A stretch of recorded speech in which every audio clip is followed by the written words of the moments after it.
શિક્ષણ મેળવવાનો હેતુ માત્ર આર્થોપાર્જન માટેનો નથી, પરંતુ મૂલ્યનિષ્ઠ જીવન જીવવાનો છે. આ બાબત ખાસ સમજવાની જરૂર છે.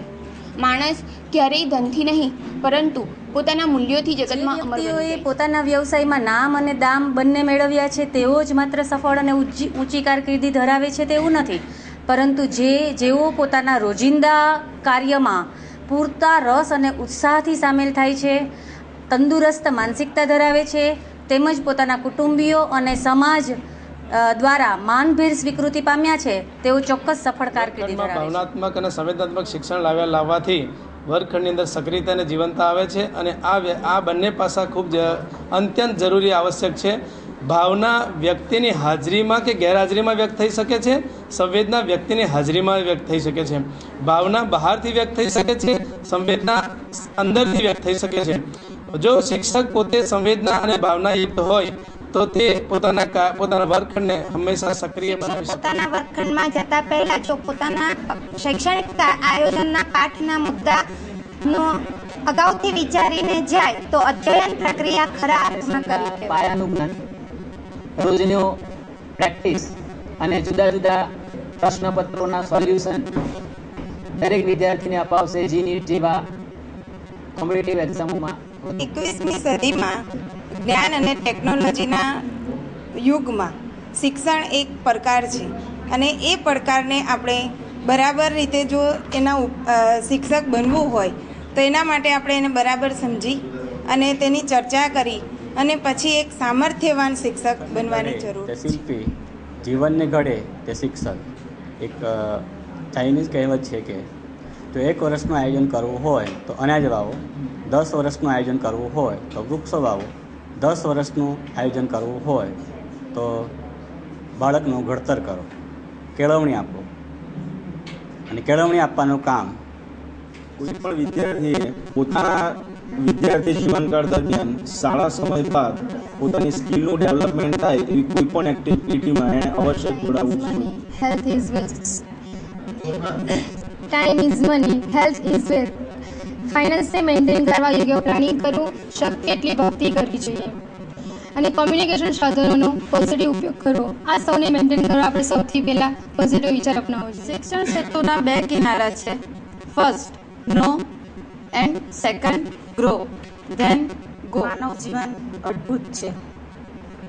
જીવનમાં કેટલાક બનાવો સારા હોય છે અને કેટલાક બનાવો દુઃખદ હોય છે. આ ક્રિયાને જીવનના ટર્નિંગ પોઈન્ટ કહેવામાં આવે છે. ઊંચા વિઝન માટે ઊંચું વિચારો, ઝડપી વિચારો, આગળનું વિચારો પર કોઈનો વિચારો નથી. વિચારો એ અદ્ભુત શક્તિ છે, પરંતુ શક્તિ એ તો શક્તિઓની પણ શક્તિ છે. ભારતના ઇતિહાસમાં અનેક ગણિતશાસ્ત્રીઓ થઈ ગયા. આર્યભટ્ટ, ભાસ્કરાચાર્ય, શ્રી ભારતી કૃષ્ણમૂર્તિજી મહારાજ. ગુપ્તકાલીન ભારતીય ઇતિહાસમાં કે જે સ્વર્ણયુગ તરીકે ઓળખાતો હતો, એ સમયે આર્યભટ્ટનું સ્થાન ગ્રહમંડળમાં બિરાજમાન સૂર્ય સમાન હતું. એમણે બીજગણિત અને એમાં અનેક સૂત્રો આપ્યા હતા. ત્યારબાદ ભાસ્કરાચાર્ય કે જેમણે પોતાની પુત્રીની યાદમાં લીલાવતી ગ્રંથની રચના કરી હતી. શ્રી ભારતી કૃષ્ણમૂર્તિજી મહારાજ કે જેમણે વૈદિક ગણિતની રચના = 3D + 3C + 3Q. As it lay successful in our field, our work, that's called report. સંગીત, રમતગમત, ચિત્ર એ ત્રણેય જીવન સાથે એવા તાણાવાણાની જેમ ભણાઈ ગયા છે. કેમ કે જિંદગીથી ખુશ થાઓ, કેમ કે એ તમને પ્રેમ કરવાની, શ્રમ કરવાની, રમવાની, ગીતો અને સંગીતો સાંભળવાની. માઇક્રોસોફ્ટ કંપનીના સ્થાપક છે અને વિશ્વના સૌથી ધનાઢ્ય વ્યક્તિ છે, જેમનું માનવું છે કે જો તમારી પાસે તમારું વિઝન હોય અને એની પાછળ તમે હાર્ડવર્ક કરી શકતા હોય તો તમે તમારો ગોલ અચીવ કરી શકો છો, અને એ કરતાં તમને કોઈ પણ દિલથી, નિષ્ઠાથી પોતાની ફરજ પ્રમાણે કામ કરશે તો તે પોતાની સંસ્થામાં પોતાની નોકરીની સલામતી પણ રાખશે અને તે વ્યક્તિનો ચોક્કસપણે તેનો વિકાસ પણ ગુજરાતીમાં 100માંથી 100 માર્ક્સ કરી લાવવા.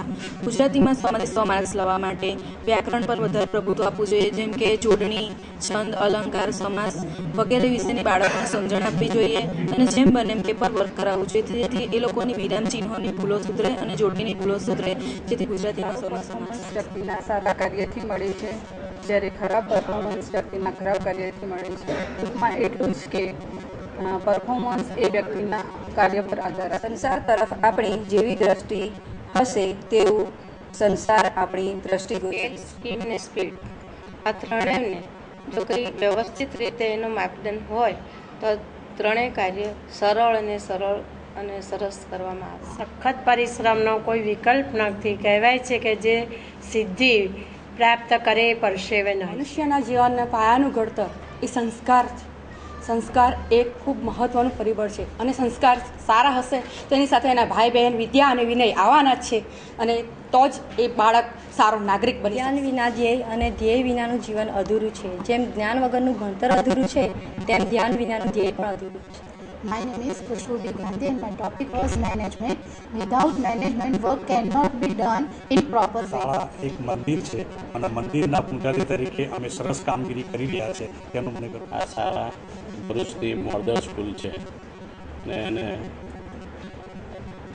ભારતની ખ્યાતનામ શાળા બનાવવા માટેના અમારા પ્રયત્નો કરી રહી છે. આસન, પ્રાણાયામ અને યોગનું મહત્વ સમજાવવા માટે વિવિધ પ્રકારના 15 આસનો અને 9 પ્રાણાયામને પ્રાયોગિક નિદર્શન દ્વારા સમજૂતી આપવાનું. શાળા શિક્ષક સજ્જતા માટે ખૂબ સુંદર કાર્ય કરી રહી છે.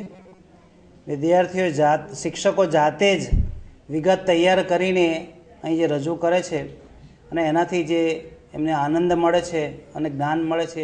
નારાયણ વિદ્યાલય દ્વારા આ જ્ઞાન સત્રનું જે આયોજન કર્યું એ બહુ સરસ રીતે કર્યું છે અને આ દરેક સ્કૂલ માટે આ બહુ ઉપયોગી. શાળા એક મંદિર છે, સ્વર્ગ બળવા તરફ જઈ રહી છે, એનો મને અદ્ભુત આનંદ છે. આ જ્ઞાન સંસ્થાનો બધી સ્કૂલોએ અમલ કરવો જોઈએ. શિક્ષણ ચિરંજીવી છે અને શિક્ષક એટલે વિદ્યાર્થીમાં રહેલી સમગ્ર શક્તિઓના પ્રગટીકરણ કરનાર એક સેતુ છે.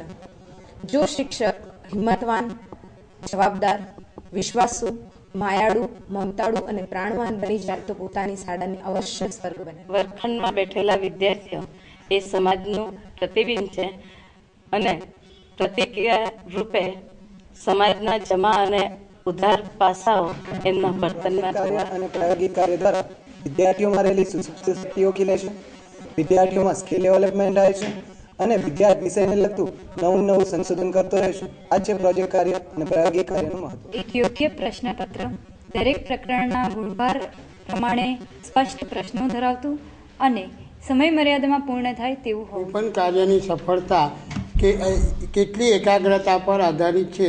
કોઈ પણ વ્યક્તિ કેટલા સમયમાં પોતે એકાગ્રતા કેળવી શકે છે, કેટલાક વ્યક્તિ થોડા સમયમાં એકાગ્રતા કેળવે છે, કેટલાકને એકાગ્રતા કેળવતા વાર લાગે છે. જો એકાગ્રતા કેળવાય નહીં તો માણસની વ્યક્તિમાં હતાશા ઉત્પન્ન